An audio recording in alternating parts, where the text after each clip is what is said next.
it says, Kim made me promise that if something happened to her, I would make sure the public, to the world, the way Sean moved, I knew that was a promise I would have to fulfill. Over the years, Kim Porter's tragic and unexpected death has sparked a lot of controversy, with many people suspecting that Diddy may have played a role in it.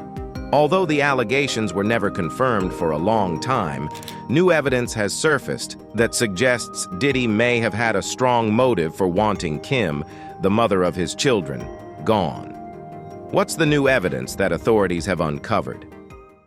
In a recent interview with Lionel B. Show, a Diddy insider opens up about the relationship between Diddy and Snoop and how Kim caught them in the act, all of which is revealed in Kim's Lost Words memoir. And is it possible that Diddy actually had Kim Porter killed because she was about to expose him?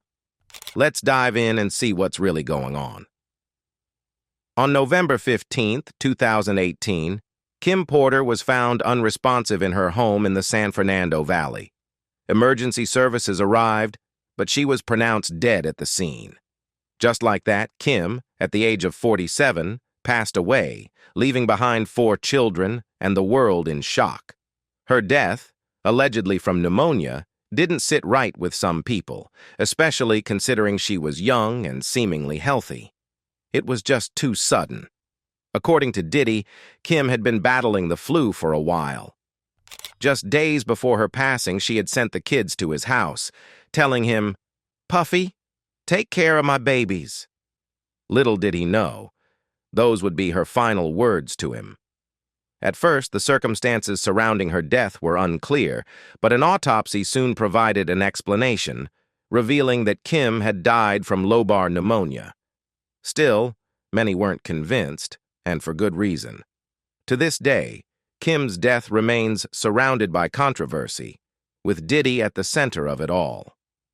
Diddy and Kim first met in the late 80s when she worked as a receptionist at Uptown Records, and it didn't take long for him to notice her. At the time, Kim was married to singer Al B. Sure, and they had a son together, Quincy. Their marriage ended in 1990, which gave Diddy the opening he needed. Diddy recalled the first time he saw Kim in an interview with Essence in 2006. He was clearly taken by her, saying, "The first time I saw her, she was at the studio with her ex-boyfriend, singer Al B. Sure, the father of Porter's oldest child, Quincy. I wasn't trying to holler at her or anything, but I was admiring her. Her lips, her eyes, her mouth, her shape, her energy, and thinking, I wish I had a girl like that." Diddy and Kim started dating in 1994, and by 1997, Kim was expecting their first child, Christian. But when it came time for fatherhood, Diddy apparently wasn't ready. He quickly ran from the relationship and into the arms of Jennifer Lopez in 1998. Suddenly, Diddy and Jennifer became the hottest couple around, and the media couldn't get enough of them. Here's the messed up part. Kim found out about the relationship like everyone else, on social media. You'd think that, as the mother of his son, Diddy would have been honest with her, but that wasn't the case. Despite the hurt, Kim handled it with grace and simply moved on with her life. What I admire about Kim, though, is how she didn't let Diddy's actions get to her. Back when Diddy left her for J-Lo, she reportedly didn't even react. She saw pictures of him and J-Lo together online, partying and out at clubs, and that's how she learned he had been cheating on her. Kim's response to Diddy's new relationship with Jennifer Lopez was nothing short of bold. She stayed completely silent, and that drove Diddy crazy. He wanted her to react, to show that she still cared, but Kim refused to give him the satisfaction. She was done with the drama. When she was asked about Diddy's romance with J-Lo, Kim confidently stated, "That relationship wasn't real. The world just saw the bright light in the camera, but I knew what was really going on. He was still in love with me. He was calling 50, 60 times a day. Sometimes I wouldn't even talk to him because I was so angry. I couldn't be nice. Kim, I had to be, that B word. Like, this is not going down." Honestly, you've got to admire her strength and restraint in that moment. But let's take a deeper look at the story behind Diddy's obsession with Kim. The 50 to 60 calls a day might be just the tip of the iceberg. According to Deal, Diddy went as far as having people follow Kim around while he was with Jennifer. He would leave J-Lo's house and send a babysitter to find out where Kim was going. If Kim was out in New York, Diddy's team would track her every move, hitting every spot in the city that the babysitter thought she might be at. Diddy wasn't just trying to control the relationship. He was trying to control every aspect of Kim's life, even when they weren't together. It's chilling, but honestly, not hard to believe considering Diddy's well-documented behavior. Kim was younger than Diddy at the time, and the manipulation didn't stop there. There are disturbing reports about Diddy's controlling behavior, including an alleged instance where he coerced a young woman into using drugs. She recalled that Diddy gave her a blue pill, which she later found out was ecstasy. That was one of Diddy's notorious tactics, using substances to keep people under his control. Things only get more unsettling when you consider reports from those close to Diddy. A former record executive shared a story where Diddy tried to give her a pill during a meeting in California, a bizarre attempt to control the situation. It's a disturbing pattern. Diddy was known for using substances as a way to dominate the people around him. Mark Curry, a close associate of Diddy's, went even further, claiming that Diddy once went so far as to bug Kim's phone. He didn't just want control over her physically or emotionally. He wanted to monitor every aspect of her life, every conversation she had. You can imagine how Diddy would react if he caught Kim on the phone with someone else or suspected she was cheating. It wouldn't be pretty. He'd probably burst in with accusations, saying something like, "I heard this," or "caught you." It's clear he'd confront her with that same attitude, and you know it would turn into a heated argument. This dynamic can be seen in toxic relationships everywhere, like when you watch Blueface and his girlfriend arguing on TV. From the outside, it's easy to say, "They're tripping, they've always been like this." But when you're in the middle of it, it's a different story. You don't always see the toxicity for what it is until you step back. Things between Diddy and Kim escalated after he found out she was interested in someone else.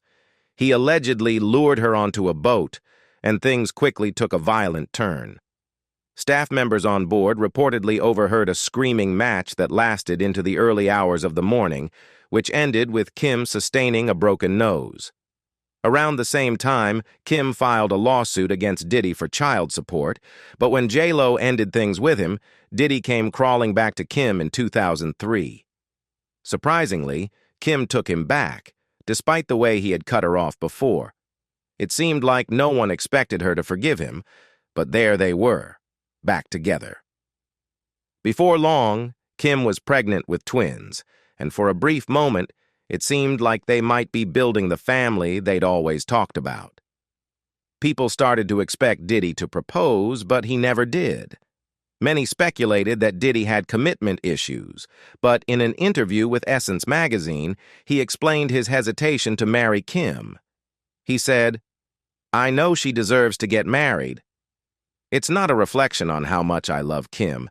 It's that I'm just learning how to be a good boyfriend. When I'm finished with this step, I'll move on to the next." It was clear he wasn't ready to take that final step, despite everything they had been through.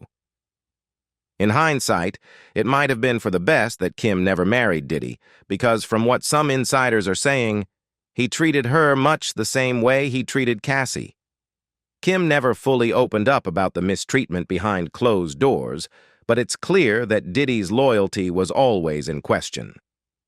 Just 5 months before Diddy welcomed his twin daughters in December 2006, he fathered another child, a daughter named Chance, with his longtime associate Sarah Chapman. This was the final straw for Kim. What's interesting, though, is that Kim wasn't blindsided by Diddy's confession. She actually knew about it all along. Rumor has it, Kim hired a private investigator to keep tabs on him.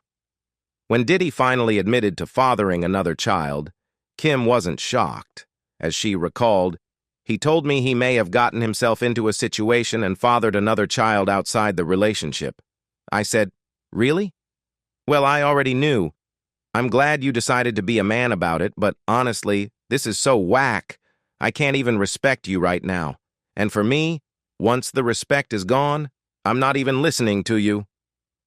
It seemed like Kim had finally learned how to play Diddy's game. Once she found out about his infidelity, she bided her time, waiting for the perfect moment to walk away. An opportunity for Kim to make her exit came when Diddy was out of town on business. According to reports, Kim acted quickly. She packed up her things, including the nursery furniture, and walked out of Diddy's life without a second thought. When asked why she chose to leave in such a dramatic way, Kim explained, "I wanted to be dramatic. I wanted him to know I wasn't just breaking up with him for 2 weeks or leaving for a couple of days." Then came the first coroner's report, which stated that Kim had died from what was initially ruled a homicide. Toxicology tests revealed poisons in her system, pointing to the possibility that she had been poisoned. There are poisons known to induce heart attack or pneumonia-like symptoms, which led many to suspect foul play. However, despite the suspicions surrounding Diddy, the investigation ultimately went nowhere. Kim's sudden death left fans in shock, and the loss was particularly devastating for those who were close to her, including her ex-husband, Al B. Sure, despite their divorce, they had remained on good terms. When Al B learned of Kim's passing, he was overwhelmed with grief. Normally, you'd expect a public figure to express their sorrow with a few tears and request some time away from the limelight. But what Al did next stunned not just the public, but P. Diddy as well. After Kim's passing, Al B sure took to social media to express his grief, sharing a photo of himself and Kim with an eerie caption that raised more than a few eyebrows. He wrote, "She sent me this saying, 'Life imitating art, art imitates life.' Now it all makes sense. She told me other stuff too. She was running a marathon." His words seemed to imply that Kim had been aware of something dangerous, perhaps even something that had been chasing her. He also posted, "I do know very clearly that Kimberly didn't just check out all of a sudden over pneumonia. That's some..." Leaving his followers hanging with an unsettling sense that there was more to her death than met the eye. In a separate post, Al B hinted even further, suggesting that Kim had been in contact with the FBI. This was a bombshell, and it added fuel to the growing speculation that Kim's death might not have been a simple case of illness. In hindsight, considering Diddy's long history of controversy and the allegations surrounding him, the idea that Kim might have been running from someone powerful, possibly Diddy himself, seemed increasingly plausible. After all, when you look at the pattern of Diddy's behavior, it's not hard to imagine he could be capable of the unthinkable. At the time, though, many people dismissed Al B.'s claims as the desperate ramblings of a man struggling to come to terms with his ex-wife's tragic death. It wasn't uncommon for people to spin wild theories when faced with such an overwhelming loss. However, just days after his posts, Al B. Sure was hospitalized due to serious health complications. The timing of his health scare raised suspicions among some, with many wondering if someone had targeted him, especially after his accusations toward Diddy. Given Diddy's history, including his connections to unsolved murders like those of Tupac Shakur and Biggie Smalls, it wasn't hard for people to draw a chilling conclusion. Al B might have been silenced for getting too close to the truth. When it comes to Tupac and Biggie, we get it. Tupac was a major threat to Diddy's dominance in the industry, and Biggie was causing problems of his own. But when it comes to Kim Porter, why would Diddy have any reason to harm the mother of his children? Well, for years, there's been a theory floating around that Kim was writing a tell-all book, one that would expose Diddy for who he truly was behind closed doors. Having been by his side for 13 years, Kim knew the ins and outs of his business like no one else. It's believed that she had gathered all sorts of dirt on Diddy, and perhaps it was this book that led to her sudden disappearance the day she died. It's a bit like Cassie, who eventually collected enough evidence to take legal action against Diddy. Given her long time in Diddy's orbit, it's not hard to imagine Kim had similar ammunition that could have completely rocked his empire. If you think about it, It's likely that Kim knew exactly what was going on behind the scenes, and her book could have been the key to revealing it all. And here's where it gets even more interesting. If you look at the history of Uptown Records, you'll notice something strange. 3 of the 5 key founders of the label are now dead, and all 3 were reportedly working on tell-all books around the time of their deaths. Andre Harrell, Heavy D, and Kim Porter all had projects that could have exposed the secrets of the industry they helped build. Coincidence? Maybe. But it's worth noting that these weren't the only people connected to Uptown with unfinished books. Kim wasn't the only one who seemed to be ready to blow the whistle. Andre was working on a book before he died. Heavy D had a manuscript in the works before his passing. And even Al B sure was planning a documentary about his life at the time. It's a pattern that's hard to ignore, especially considering what all these people had in common: closer ties to Diddy and the inner workings of the industry than most would ever know. After Kim's death, things took an even stranger turn. Her house was broken into and her laptop, along with any evidence of the tell-all book she had been working on, was stolen. It seemed like someone was determined to erase any trace of the project she had been planning to expose, but that's not where the oddities end. In 2022, Diddy made headlines again, this time when his former nanny, Jane Roe, sued him for wrongful termination. Jane had been responsible for caring for Kim and Diddy's twins, Delilah and Jesse, after Kim passed away in 2018. Anyone who's followed the girls on social media can tell how close they were to Jane. They had a real bond with her. So, you'd think Diddy would have done right by Jane, especially when she asked for maternity leave in August 2020 after discovering she was pregnant. But instead of showing support, Diddy fired her, citing that she was setting a bad example for the girls by getting pregnant out of wedlock. One source close to the situation recalled a moment of surprise when Diddy seemed unmoved by Jane's pregnancy. The person even mentioned how Jane had worked for the family for years, taking care of Kristen when the twins weren't even around yet. They couldn't understand why Diddy fired her so suddenly, especially when she had been a trusted part of the family. Adding to the intrigue, Jane later claimed she was Kim Porter's niece, which made the situation even more complicated. With that family connection, it was clear that Jane would always have loyalty to Kim rather than to Diddy. This only made her more of a potential threat to Diddy's empire, and in his mind, someone he needed to remove. Diddy's legal team was quick to respond to the allegations, calling them a baseless attempt to extort money from a part-time babysitter who, they said, had no familial connection to Kim Porter. They also insisted that Jane's removal from her position had been planned well in advance, long before she ever mentioned her pregnancy. Despite their defense, Jane continued to pursue her case. But it wasn't just Al B. Shore or online theorists who suspected Diddy's involvement in Kim's death. Kimora Lee, Kim's best friend, was just as convinced. While Diddy and Kimora both shared a love for Kim, there was no love lost between her and Diddy. Reports even claimed that Diddy had once threatened to kick Kimora in the stomach while she was pregnant. Yet another disturbing incident that seemed to follow him. Kimora never let her personal feelings toward Diddy get in the way of her deep friendship with Kim. When she heard about Kim's passing, she rushed to her friend's house overcome with disbelief. It hit her hard when she realized Kim was really gone. Even after all these years, Kimora has remained fiercely loyal to Kim. When Cassie filed her lawsuit against Diddy, Kimora took to Instagram, posting a cryptic message: "As you sow, so shall you reap." Kimora had always believed there was more to Kim's death, and she had tried to get authorities to reopen the case, trusting her instincts that Diddy was somehow involved. But Kimora wasn't just another person spreading rumors. She was Kim's close friend. She had seen the inner workings of Diddy's world, and if anyone knew the truth about him, it was Kim. After all, she had been with him since his early days at Uptown Records. For Diddy, Knowing Kim's knowledge and insight made her one of the most dangerous people he could face.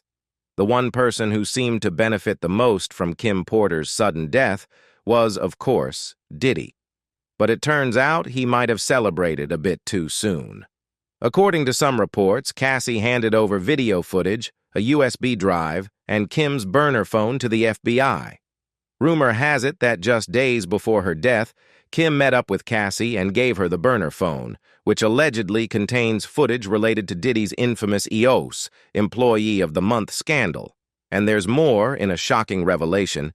An insider claims that Kim Porter, Diddy's longtime partner, caught Snoop Dogg and Diddy in a compromising situation that could expose a deeper level of intrigue within the hip-hop elite. According to the source, things went beyond mere friendship, as there was reportedly an inappropriate exchange between the two stars. Got Snoop let Diddy rub on his hand. That's where one of the exits comes from, the insider claimed. The details are eye-opening, hinting at a possible deeper connection between Snoop and Diddy that raises eyebrows. The tension doesn't stop there, as the insider recalls moments where they observed Snoop in ways that don't exactly fit the persona of a straight-laced rapper, especially when he's around Diddy. This exchange allegedly took place in front of Kim Porter, who may have witnessed far more than just a handshake. The insider notes how the physical closeness between Snoop and Diddy seemed to suggest something much more personal than a typical friendship. "You don't sit on a man's lap or hold hands like that," the source explained, underscoring how unusual the interaction was given the public personas of these two hip-hop moguls. The relationship between Snoop and Diddy, however, is far from the only surprising twist in this narrative. There are also claims surrounding the links between Diddy, his former artist Neo, and other figures in the hip-hop world, including allegations about the infamous murder of a Death Row Records associate. In this whirlwind of controversy, it appears that both Diddy and Snoop's connections might have run deeper than initially thought, with the insider even suggesting that Diddy may have had a hand in orchestrating shady dealings to further his career and personal goals.